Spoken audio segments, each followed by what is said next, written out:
Olá! Hoje a gente vai mergulhar na história de um império tão fundamental, mas tão fundamental que até hoje o maior grupo étnico do mundo se identifica com o nome dele. Pois é, nessa análise a gente vai desvendar a dinastia Han da China, uma verdadeira era de ouro que literalmente moldou uma nação inteira. Para a gente começar a ter uma noção da escala, vamos falar de tempo. A dinastia Han não foi um piscar de olhos na história, não. Ela durou mais de 400 anos, de 206 a.C. a 220 depois de Cristo. Só para comparar, isso é quase o dobro do tempo que durou o Império Romano do Ocidente. É uma estabilidade que, olha, é de impressionar. E não era só o tempo, era a quantidade de gente. No auge, a população do Império passava dos 55 milhões de pessoas. Em um mundo antigo, com as tecnologias da época, esse número era absurdo. Com certeza uma das maiores e mais complexas civilizações do planeta. Então, com tanto tempo de poder e com tanta gente, não é de se espantar que muita gente considere essa a era de ouro da China. Mas por quê? O que será que aconteceu nesses 400 anos que tornou essa dinastia tão importante assim? É exatamente isso que a gente vai descobrir agora.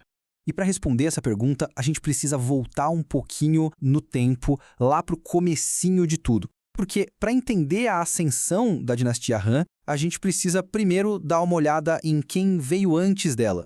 A dinastia anterior, a Qin, foi quem unificou a China, mas ela governou com uma mão de ferro, sabe? Um regime tão severo, tão duro, que acabou não durando muito.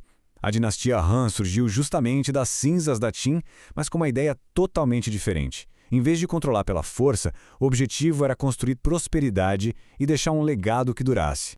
E aqui vem a virada de chave, a mudança mais importante de todas. A dinastia Han se tornou oficialmente um estado confucionista. Isso foi uma verdadeira revolução. Em vez de se basear só em leis e punições, o governo passou a se guiar pela moralidade, pela busca da harmonia social, pelo respeito à autoridade. Essa filosofia se tornou a espinha dorsal de todo o império, tanto na cultura quanto na administração.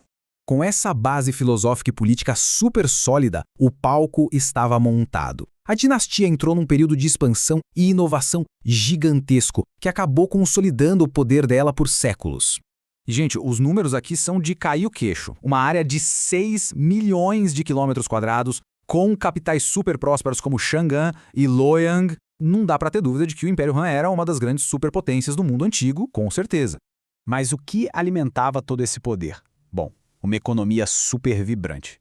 A agricultura, o artesanato e o comércio simplesmente floresceram, criando uma prosperidade que sustentou esse império por centenas de anos. E o grande motor desse comércio todo era a lendária Rota da Seda. Como a gente vê aqui, isso não era só uma estrada, era na verdade uma ponte que conectava as duas maiores potências da época, o Império Han, lá no leste, e o Império Romano no oeste. E por essa rota não passava só mercadoria não, passava cultura, ideias novas, passava de tudo um pouco. E com toda essa prosperidade econômica, claro, veio junto um poderio militar enorme. O Império expandiu sua influência de forma bem agressiva, chegando a territórios que hoje a gente conhece como Coreia, Mongólia, Vietnã e várias partes da Ásia Central. Pois é, mas como a gente bem sabe, todos os grandes impérios, uma hora ou outra, também enfrentam o seu declínio. E a história da queda da dinastia Han é tão complexa quanto a da sua ascensão.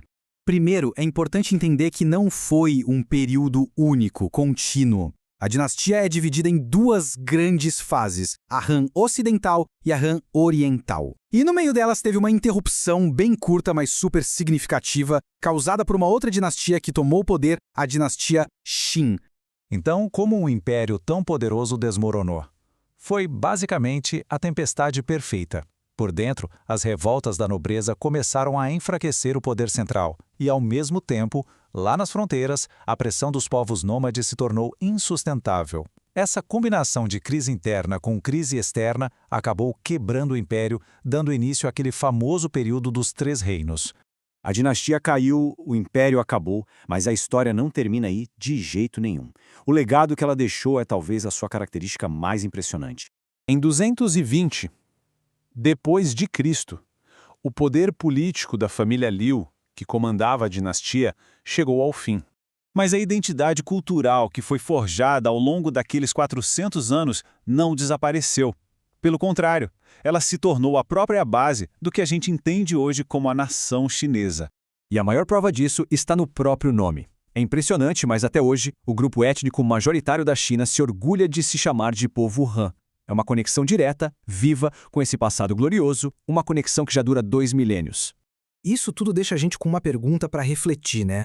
Como que uma estrutura política que sumiu do mapa há quase 2 milênios pode ter um poder tão grande a ponto de definir a identidade de mais de 1 bilhão de pessoas hoje? A história da dinastia Han nos mostra que um império é muito mais do que só território e governantes. É uma ideia, e uma ideia pode durar por milênios.